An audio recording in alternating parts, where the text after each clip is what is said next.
Our Khatirah about the companion of the Prophet sallallahu alaihi wasallam, and we finished last time Mus'ab ibn Umayr radiallahu anhu, and today we are talking about Bilal ibn Rabah radiallahu anhu.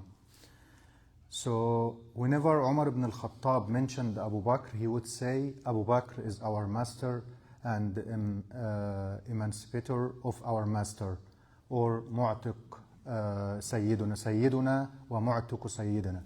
That is to say, Bilal, indeed the man to whom Umar would give the title our master must be a great and fortunate man.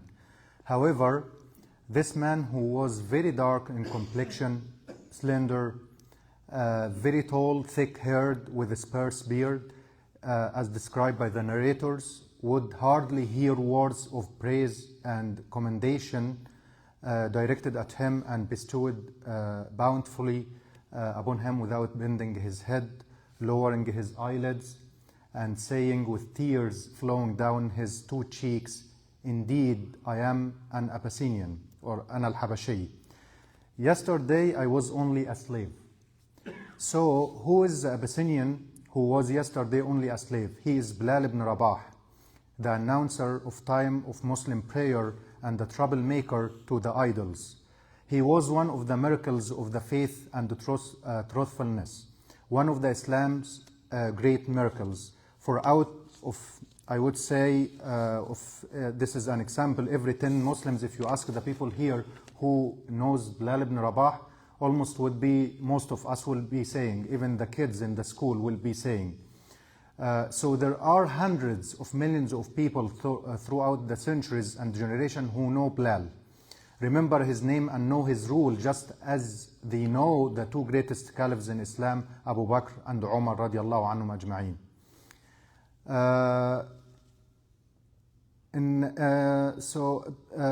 He will, that's what we said, that everyone, like, is recognizing Bilal and his role in Islam.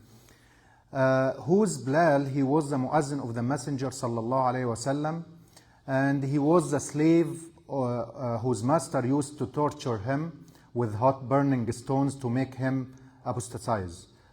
His master was Umayyah ibn Khalaf, but instead he said ahadun ahad, or one.